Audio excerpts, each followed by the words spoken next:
আপাতত কিছুদিন আর tomato sauce কিনা খাইতে হইব না। বাপের বাড়ি টমেটো দিয়ে মজাদার টমেটো সস বানায় সংরক্ষণ করে রেখে দিলাম। এখন প্রয়োজন পড়বো খালি টমেটো সসটা বার করে লইয়া লইয়া খামু মজা করে। ফ্ল্যাশব্যাক।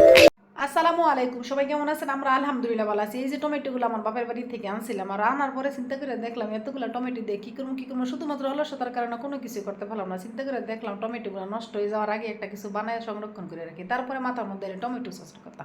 তারপরে আর দেরি করি না, বাসায় করে একদম লিষ্ট বড় বড় সাইজের টমেটোগুলো রেডি করে নিলাম। এখন সুন্দর করে দোয়া দিয়ে করে তারপরে একটু কাটিং করে নিতেছি। ভিতরে যে শক্ত জায়গাটা এটা কেটে রাখলে নাকি সুন্দর। আমি ইউটিউবে সার্চ দিয়ে যখন টমেটো সস বানাই কেমনি দেখছিলাম, তখন দেখছিলাম যাই হোক আমি সুন্দর করে কেটে নিছি। এক বোতল টমেটো সস কিনে আনি দু একদিনে আমার পোলা ফুটতে খাই একদম শেষ করে। আর ফাতা ঠস আনলে তো মনে করেন কথাই না, ছোট ফুল একদম আচারের মতো সাইটে খেয়ে লাগে। আজকে প্রথম লইছি, দেখা যাক কেমন হয়। যদি ভালো হয় পরবর্তীতে আবার বানাবো। টমেটো সস বানানোর লেগে এই জায়গার মধ্যে আমি নিয়ে নিছি পরিমাণ মতো দারুচিনি, পেঁয়াজ, রসুন, আদা, তারপর অল্প পরিমাণের বিট লবণ আর শুকনো মরিচ নিয়ে নিছি। কর্নফ্লাওয়ার আর তুই আগে ভাগে এগুলো একদম সুন্দর করে পেস্ট বানিয়ে নিছি। তারপর নিয়ে নিছি পরিমাণ মতো চিনি আর ভিনেগার। তারপরে এই যে লাল শাহজালাল টমেটোগুলো ডাইলে দিলাম পাতিলের মধ্যে। এখন পাতিলটার মধ্যে একে একে সস বানানোর উপাদানগুলো দিয়ে তুমি একটু আগে এই যে গরু রচনার মতন কই আইলাম কি কি দিতে হবে। দিলাম কতগুলো শুকনো মরিচ, পেঁয়াজ, রসুন, তারপরে আদা বাটা, বিট লবণ আর ডালা মানে দারুচিনি। তারপরে দিয়ে দিলাম কয়েকটা নাক যেটারে লং কয় আর কি। তারপরে দিলাম পরিমাণ মতো পানি দিয়ে একটা জাকানি দিয়ে বয় দিলাম চুলার মধ্যে। তারপরে ডাকনা দিয়ে ডাইকা দিলাম। আর মনটা খালি আনচান করতেছে, জীবনের প্রথম একদম fresh hot tomato sauce recipe করতেছি, কেমন জানি হয়। এদিকে জাল দিতে দিতে টমেটোগুলো একদম ফাতিলের মধ্যে ভর্তা হয়ে গেছে। তারপরে সুন্দর করে একটু লাইরে সেরে নিছি। কিছুক্ষণ পরে মনে করেন একটা ডাইল গুটানি লইলাম, লইয়া মনের মতন কতন গুটানি দিয়ে নিলাম।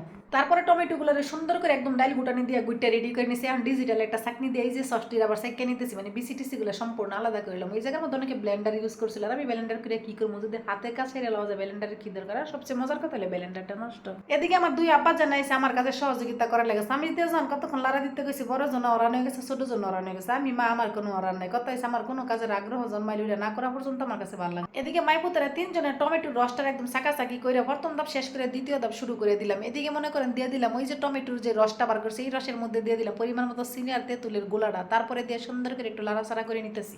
তারপরে দিয়ে দিলাম পরিমাণ মতো বিট লবণ। আর আমার আব্বাজানরা টমেটোর সস অনেক পছন্দ করে। আর এই যে আমার আব্বাজানের দাঁড়ায় দেখতেছে কত অনেক টমেটো সসটা হইব, মানে দেখার কৌতূহল আর কি। এদিকে দিয়ে দিলাম পরিমাণ মতো শুকনো ফাঁকি মরিচের গুঁড়া, যেহেতু হট টমেটো সস বানাবো। তারপরে একটু কর্নফ্লাওয়ার আর ভিনেগার সুন্দর করে এক লগে দুইটা মিক্স করে দিয়ে দিছি। আর ইউটিউবে যখন এই রেসিপিটা দেখছিলাম তখন দেখছি এইভাবে একটা প্লেটের মধ্যে লয়ে পরীক্ষা করে। আমিও পরীক্ষা করছি, প্রথম অবস্থা মাটা হয় নাই। তারপরে কিছুক্ষণ জাল দেওয়ার পরে এই যে কত সুন্দর একদম ঘন হয়ে গেছে। এই পাকে কয়বার আঙ্গুল চাটাই খাইছি। সত্য কথা কইতে কি জীবনের প্রথম এই হট টমেটো সস বানায় এতটা সফলতা অর্জন করবো আগে যদি জানতাম তাইলে টমেটোর পরিমাণ আর একটু বাড়াই দিতাম। যাই হোক এই সস সংরক্ষণ করার লাগে আবার টমেটো সসের একটা খালি বোতল সুন্দর করে আগে ভাগে ধুয়ে রেডি করে নিছি। এখন কথা হয়েছে কি এই সসের বোতলের ভিতরে টমেটো সসটা কেমন করে বরমু, চামিচ দিয়ে দিলে চতুর্দিকে বইরা যাবো। তারপর একটা পলিথিনের ভিতরে বইরা আস্তে আস্তে করে নিচ দিয়ে ছিদ্র করে একদম বইরা রেডি করে নিছি। আর বাকি টমেটো সস দুইটা জেলির বোতলের ভিতরে একদম সুন্দর করে কড়াইটা কাচ্চা কুচ্চা চামচ দিয়ে তারপরে এটার মধ্যে বইরা নিছি। আর এই যে টমেটো সসের চেহারাটা মানে কালারটা কত সুন্দর, সত্যি একদম বাজারের টমেটো সসের মতো স্বাদে গন্ধে অতুলনীয় হয়েছে। যাই হোক বোতলগুলো বইরা এইভাবে সংরক্ষণ করে রাখলাম, প্রয়োজন এবার এইভাবে বার করে খামো। আমার ছোট আব্বাজান আবার বয়ে পড়ছে কয়েকটা লুচি ভাজা দিয়েছিলাম, এগুলো দিয়ে নাকি খাইবো। আপনাদেরও দাওয়াত রইল। আমার সসটা কিন্তু দারুণ হয়েছে। আল্লাহ হাফেজ।